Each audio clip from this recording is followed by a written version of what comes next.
नमस्ते भाई। हाँ, कैसे हैं आप सभी लोग। और इंट्रोडक्शन वाली वीडियो आई होप आपने बहुत बेहतरीन तरीके से देखी होगी, क्योंकि हमने वहाँ सारे कॉन्सेप्ट समझे हैं। इस चैप्टर में हमको अब कुछ और नहीं समझना है, हमको बस प्रैक्टिस करनी है। क्लियर है भाई? तो स्टार्ट करते हैं एक्सरसाइज 1.1 से। इसके बाद 1.2 करेंगे, 1.3, 4, 5 हमारे चैप्टर कंप्लीट हो जाएगा। देन आपको रेफरेंस बुक से प्रैक्टिस करनी है। ठीक है भाई? तो देखिएगा, पहला क्वेश्चन क्या कह रहा है, is zero a rational number. क्या जीरो रैशनल नंबर है या नहीं, चेक करना है, क्योंकि डेफिनेशन हमने पढ़ी। Can you write it in the form p upon q का? क्या आप इसको p अपॉन q की फॉर्म में लिख सकते हैं, जहां पे p and q are integers, है ना? तो इंटीजर हमने पढ़ा था, पॉजिटिव नेगेटिव जीरो आपके सब इंटीजर में आते हैं। तो बच्चे, जीरो रैशनल नंबर है क्या? तो रैशनल नंबर की डेफिनेशन क्या थी कि कोई भी नंबर अगर आप उसको p अपॉन q की फॉर्म में लिख पा रहे हैं, जहां पे q आपका जीरो ना हो, p जीरो हो सकता है। तो मुझे बताओ, जीरो को हम 0.1 भी तो लिख सकते हैं, जीरो को हम 0.1 भी लिख सकते हैं, जीरो को हम 0.2 भी लिख सकते हैं। कंडीशन क्या थी कि q जीरो ना हो, और ये हो भी नहीं रहा। तो इसका मतलब जीरो एक रैशनल नंबर है, जीरो एक रैशनल नंबर है। और ये क्वेश्चन आपसे एग्जाम के अंदर एमसीक्यू में भी पूछा जा सकता है। ठीक है ना? एमसीक्यू में भी पूछा जा सकता है, इसलिए हम इसको प्रिपेयर करते हैं। ठीक है? फाइनल्स में भी आना है, और आपकी यूटी पीटी हर किसी में आएगा ये। ठीक है? तो याद रखिएगा, zero is a rational number. ठीक है? और आप इसको p अपॉन q की फॉर्म में शो भी कर पा रहे हैं, जहाँ पे q जीरो नहीं है। Is it simple? अब सेकंड क्वेश्चन बहुत इंपॉर्टेंट है। ये सवाल आपकी देखो, डाटा चेंज कर सकता है, लेकिन करने कैसे वो आपको सिखा सकता हूँ। ठीक है? तो क्या कह रहा है, आपको 6 रैशनल नंबर निकालने हैं 3 और 4 के बीच में। ठीक है ना? तो अब सुनो, एक चीज आप अपनी कॉपी में नोट डाउन कर लो कि there are infinite rational number between two numbers. ठीक है ना? तो किन्हीं दो नंबर के बीच में इनफाइनाइट रैशनल नंबर हो सकते हैं, ये चीज याद रखिएगा सर। ठीक है? अब इनको निकालना कैसे वो मैं आपको सिखा सकता हूँ, सिंपल सी बात। हाँ, तो अब सुनना मेरे पास ध्यान से। दो टाइप के सवाल आते हैं, एक आपको ये ऑलरेडी ना फ्रैक्शन फॉर्म में दे देगा, फिर पूछेगा, और एक आपको सिंपल नंबर में देगा। अब ध्यान सुनना, अब ये इसका आंसर वैरी कर सकता है। ठीक है? लेकिन निकालना कैसे, सुनना मेरे पास ध्यान से। दो तरीके हैं। क्वेश्चन नंबर 2 का सोल्यूशन देखिएगा। क्वेश्चन नंबर 2 का सोल्यूशन 3 और 4 है, तो आप ऐसे 3 और 4 को लिख लो ऐसे करके। ठीक है? बस समझ में आ गई। 4 और 3 कितना होता है? 7। तो आप यहां करो, 7 से ऊपर नीचे मल्टीप्लाई कर दो, यहां भी 7 से ऊपर नीचे, यहां भी 7 से ऊपर नीचे, कोई फर्क नहीं पड़ेगा, क्योंकि 7 से 7 कट जाएगा, वो 1 ही आ जाएगा। तो हम क्या करेंगे, यहां पर 7 से यहां मल्टीप्लाई कर दी, 7 से यहां कर दी, तो इसमें भी ऊपर नीचे मल्टीप्लाई कर दो। ठीक है ना? तो देखो क्या हो गया, 7 3 21/7 हो गया, और ये हो जाएगा 28/7। ठीक है? अब आपको कितने नंबर निकालने? 6 नंबर निकालने। तो इसमें कोई फर्क नहीं पड़ेगा, ये अगेन आपका 3 और 4 बन जाएगा। ठीक है? तो हम करेंगे क्या, इन दोनों के बीच में नंबर निकालेंगे। तो इन दोनों के बीच में कौन से नंबर आ रहे हैं? एक आ रहा है 22/7, 23/7, हाँ 23/7, फिर 24/7। मैं इसको यहाँ पे रफ करता हूँ, फिर आगे लिखता हूँ। ठीक है? तो एक नंबर आ जाएगा आपका 25/7, फिर 26/7। ठीक है? और 27/7, और फिर आपका आ जाएगा 28/7। ये तो आया था। तो कितने निकालने बेटा? 6 निकालने थे।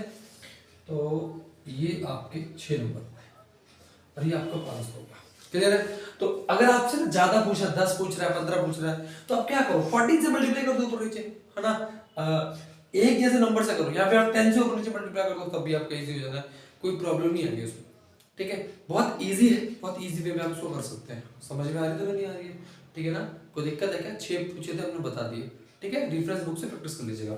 चलिए, ये आपका क्वेश्चन नंबर 2 का सॉल्यूशन है। क्वेश्चन नंबर 3 देखिएगा, यहाँ भी आपसे 5 रेशनल नंबर पूछे, 5 रेशनल नंबर पूछे, और 3/5 और 4/5 के बीच में पूछे। ये देखिए, ये आपसे पूछ रखा है।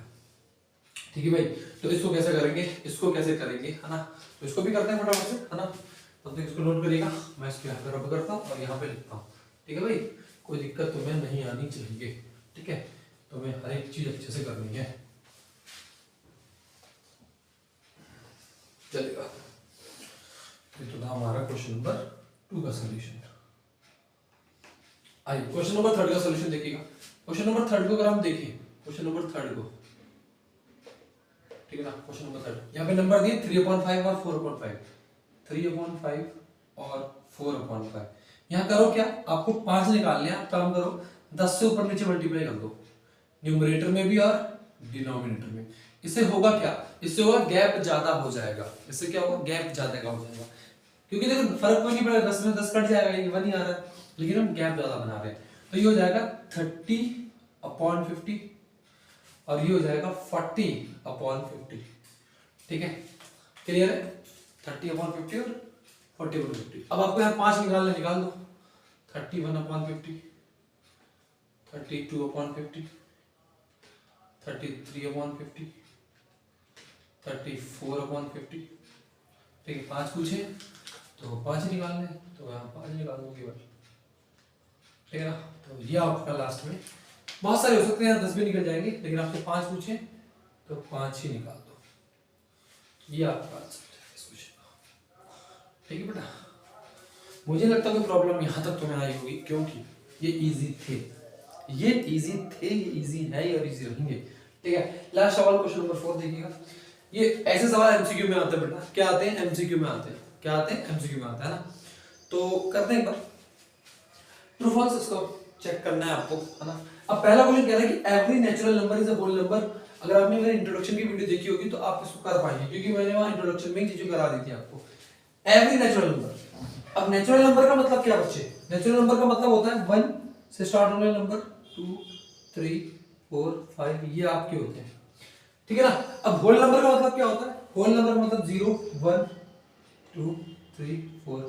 अब सुनो, कह रहा है कि सारे नेचुरल नंबर होल नंबर है क्या, तो नेचुरल नंबर कौन से हैं, ये देखो 1 से स्टार्ट हो रहे हैं, तो यहां से आगे वाले नेचुरल नंबर होंगे, और होल नंबर देखो 0 से स्टार्ट होते हैं।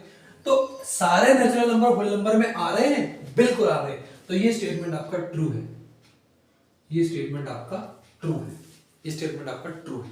ऐसे निकालना है एग्जाम में भी, ठीक है। अगला, every integer is a whole number, whole number. अब इंटीजर की हम बात करें, एवरी इंटीजर, अब इंटीजर आपका -1 भी है, -2 भी है, -3 भी है, 4 भी है, 5 भी है, प्लस वाले। अब होल नंबर क्या है, 0 1 2 3 से स्टार्ट होने वाले। अब देखो ध्यान से कि इंटीजर में तो नेगेटिव भी आ रहा है, होल नंबर में नेगेटिव नहीं आ रहा, और जब होल नंबर में नेगेटिव नहीं आ रहा तो एवरी इंटीजर कैसे होल नंबर हो गया, तो ये आपका स्टेटमेंट कैसा है, फॉल्स है। मैं एक बार फिर से रिपीट कर रहा हूं, ध्यान सुनना। इंटीजर में तो नेगेटिव नंबर भी आ रहा है ना, ये कह रहा है एवरी, सारे इंटीजर होल नंबर है क्या। अब एवरी इंटीजर का मतलब होल नंबर में भी नेगेटिव नंबर होना चाहिए ना, यहां अगर नेगेटिव तो यहां भी नेगेटिव नंबर्स होने चाहिए, यहां है ही, होल नंबर तो केवल पॉजिटिव होते हैं और 0 होता है उसमें, ये तो नेगेटिव भी होते हैं। तो एवरी इंटीजर होल नंबर नहीं है, some integers are whole number है, एवरी नहीं है, तो ये फॉल्स हो गया। Third, every rational number, every rational number is a whole number. अब रैशनल नंबर की हम बात करें तो 7/4, 7/4, क्या ये होल नंबर आ रहे हैं क्या, होल नंबर तो 0 से स्टार्ट होते हैं, 1 होता है, 2 होता है, 3 होता है, 4 होता है, कोई डेसिमल भी होल नंबर में नहीं होता, कोई डेसिमल भी होल नंबर नहीं आ सकता। इंटीजर्स होते हैं, लेकिन पॉजिटिव इंटीजर +0 होल नंबर्स होते हैं। तो यहाँ कह रहा है सारे रैशनल नंबर होल नंबर है क्या, 7/4 होल नंबर है ही नहीं। और भी एग्जांपल ले लो, इस 22/7 है, ठीक है, ये रैशनल नंबर है लेकिन होल नंबर नहीं है, तो ये बात गलत है, ये स्टेटमेंट आपका गलत है, ये स्टेटमेंट आपका गलत है, ठीक है बच्चे, ये स्टेटमेंट आपका गलत है, ठीक है। मुझे बताओ यहां तक कोई प्रॉब्लम आ रही है क्या, ठीक है, डन है। तो ठीक है, इसके बाद हम करते हैं 1.2 1.3 प्रैक्टिस करेंगे और बढ़िया से करके आइए प्रैक्टिस, और जबरदस्त तरीके से, ठीक है बच्चों। थैंक यू सो मच हमारे साथ जुड़े रहने के लिए, मिलते हैं नेक्स्ट वीडियो में।